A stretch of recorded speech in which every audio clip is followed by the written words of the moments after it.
Ladies and gentlemen, welcome to this video. I know it's very uncommon that you can see me in the camera, but for the future, I'm probably gonna do this forever. I know it's very strange, but you will get used to it, and I'm gonna start enjoying it as well. So, as you can see in the title, what are we going to talk about? It is pretty simple. We're gonna talk about the meta in 3 steps. First of all, number one, listen. What has changed? What is good? Why is it good? And after that, the second point is what made these changes? Like, what is the problem? Or what is the whatever result, whatever you want to call it? What happened? Why does it happen like this? Why does the meta change differently now? Especially because of a few points that are very important. At least, and the third point is what are you going to do against it? How can you counter it? What can you play against it? And what is the best possible way to actually counter it or actually win against it or have a better win rate against these kind of people that are abusing the meta kind of. So let's go right into it. Alright, for the current meta check, I like to check the TI Open Qualifier. I know Riyadh is also getting played, but it's kind of similar over there.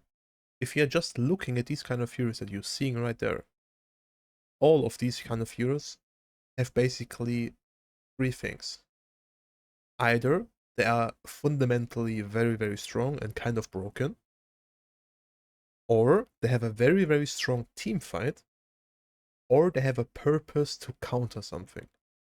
So, the best kind of examples are like OD, Ancient Apparition, Oracle, like these type of heroes either counter some heroes, or they have a very strong partner like Haska or whatever to play with. So these type of heroes are usually in these kind of lists because they like the current meta. They have like 2, 3, 4 heroes they can play with, and they're kind of like unstoppable whenever they get paired with this, or they counter pick something like that. So always keep that in mind.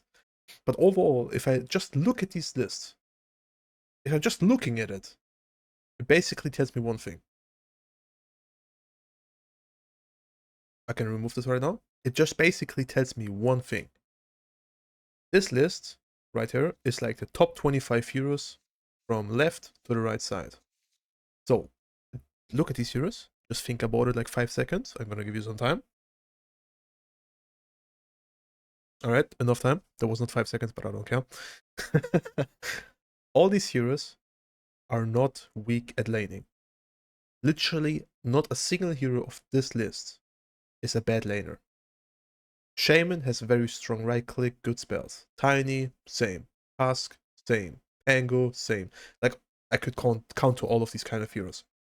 The only one I can maybe argue that is like not the strongest in the lane is maybe Bedrider in some scenarios. It depends. If he's on side lane, he's definitely stronger.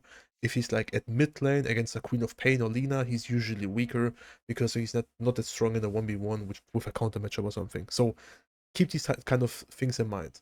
But this is the best players in the world. They are picking these heroes and they're playing them. So you should not think that you are the best player in the world because you are not playing I TI. am the I'm not playing void TI. So we and should the not think like spirit. that, okay? This is important to note. The meta that the pros doing doesn't usually mean that it's good. It shows what they want to do, what is like working out for them in a competitive area. But it does not mean that it works for your pubs or for your fun games or for your scrims or whatever. So you should definitely keep this in mind. Whenever you pick a hero that are the pros playing, it does not mean it's going to work for you. Just because the pros are winning with it will not give you the guarantee that it's going to work for you. Because if we're just looking at Dota Pro Tracker, yes, no pro players are there anymore, that's correct. But if you're just looking at it, I feel like these heroes are completely different. I don't know why there's X twice, but okay. These heroes are like completely different when it comes down to pubs. I did not see a Puck, I did not see a Lash, I did not see a Disruptor, Queen of Pain, Anti-Mage, Axe, Vengeful Spirit, Legion Commander. Like, I did not see a single hero like this on the other list when we checked it out, right? So it basically means there's something different in competitive and in pubs. So we should think about it and we should stop thinking like, yo, guys, the pros are doing this, I need to do it. If I'm not doing it, I'm gonna grieve. Same as your teammates. Like, if your teammates trying something out, stop blaming them for this. If they want to try out something, let them be.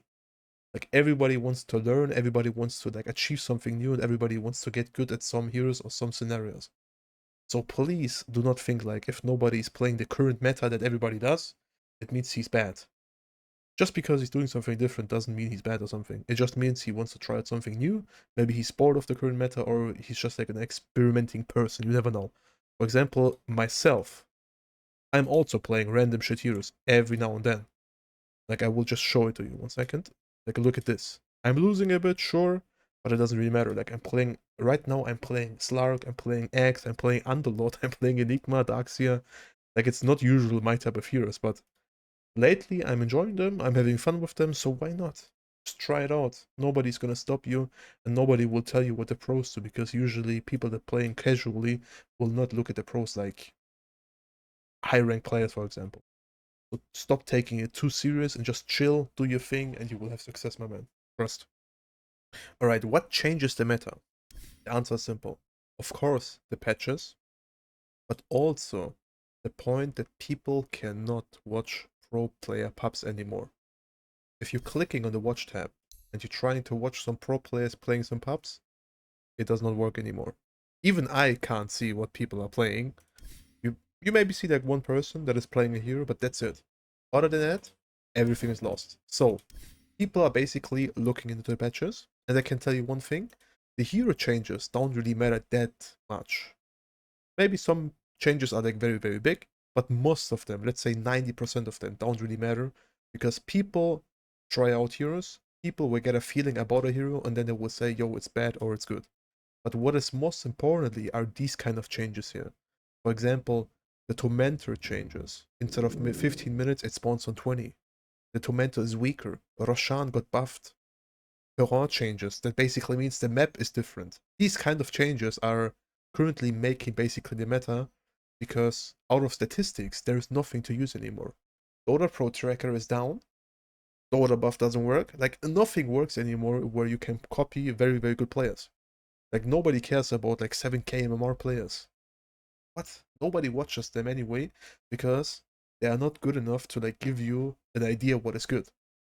Some of them might be good, you never know, but nobody wants to watch them basically. Even myself, look at me. I'm not playing that much Dota right now because I have a job and all the shit, but like I am like close to 11k. Like yesterday I was like 11.2k. It doesn't really matter, but even myself, people are not really watching right now because I'm too low rank, or like too low MMR. Like the MMR got so inflated when I had my break that it was like kind of unbelievable. Like, I'm gonna maybe come back.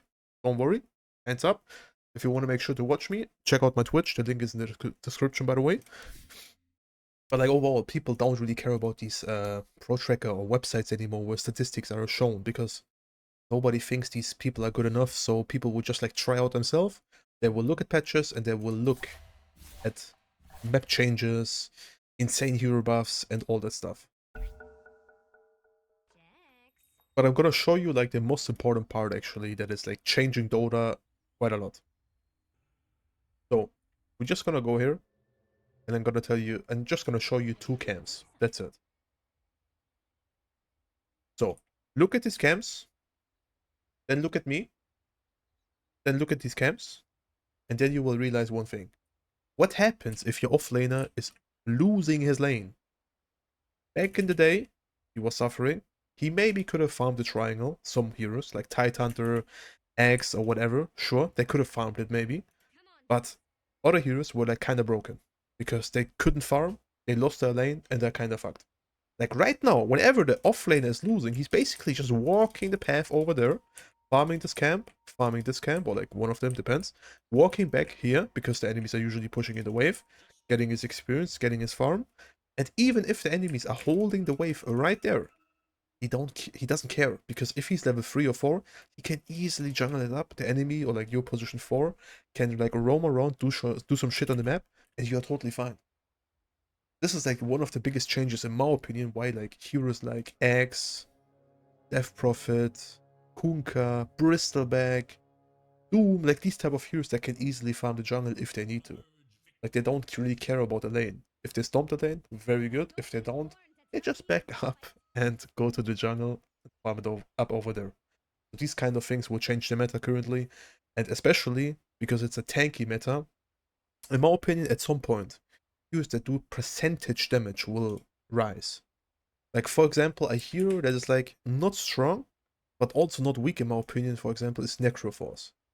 He's like the counter to all these tanky Pepega heroes because he has a lot of percentage damage. Same as Muerta, she deals insane amount of damage to these tanky heroes because she's dealing magic damage and not right-click damage, because usually these tanky heroes go up in HP and not in like armor or some shit, or like magic resistance, whatever you want to call it. Sorry.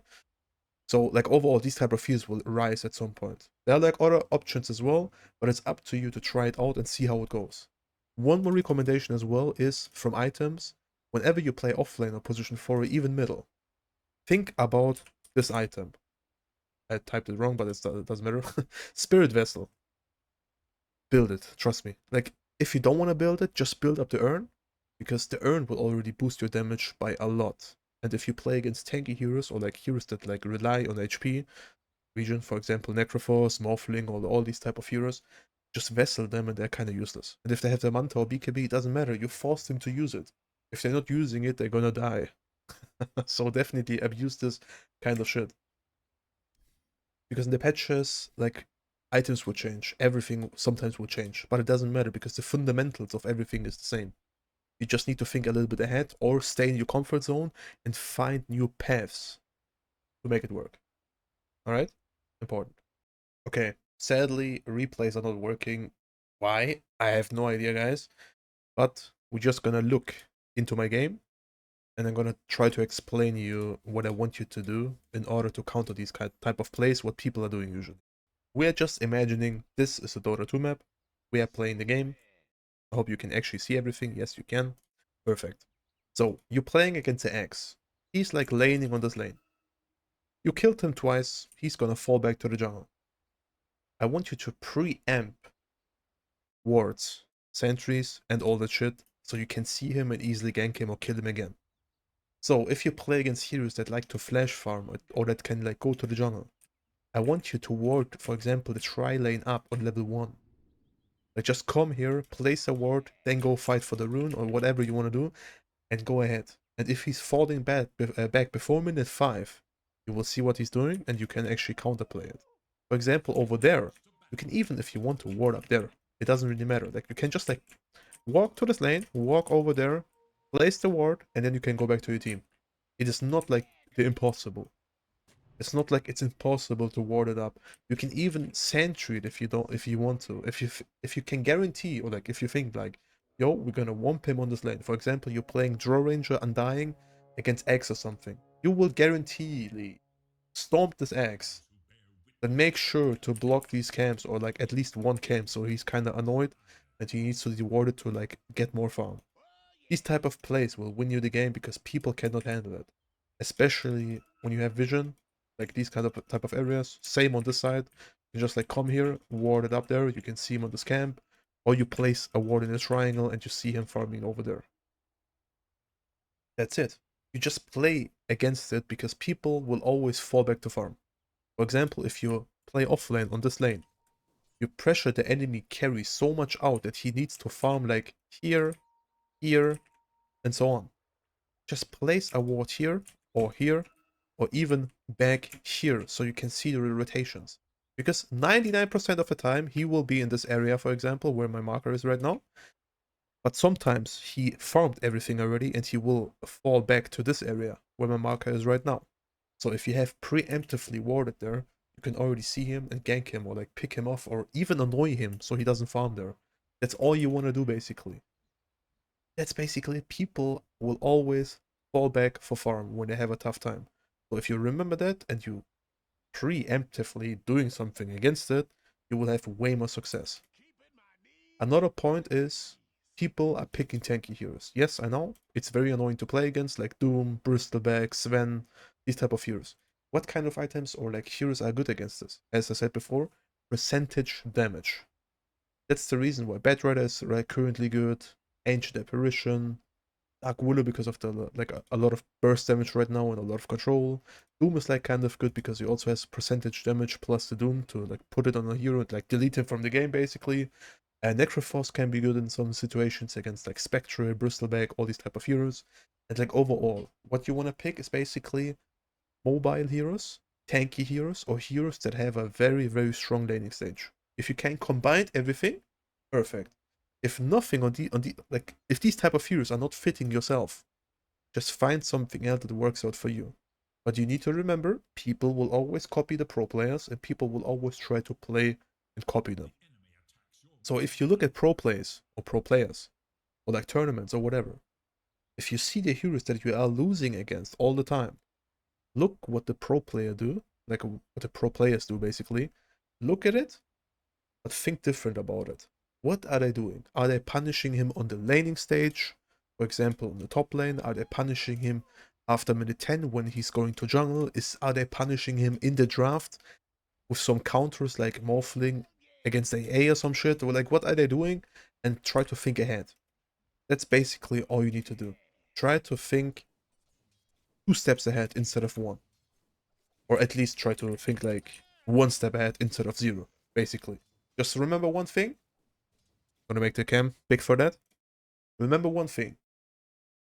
If you go out on the house, uh, yeah, if you go out at your house and you start running, you're already doing more than people that will stay at home. So remember that. 1 step ahead, good. 2 steps ahead, even better. And you're gonna, mashallah, win everything, trust me.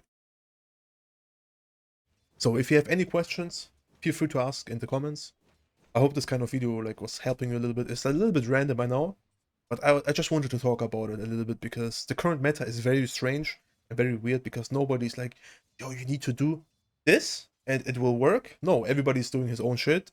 Whatever works, works. If it doesn't work, what can you do? Hands up. Thanks for watching. Remember, follow me on Twitch.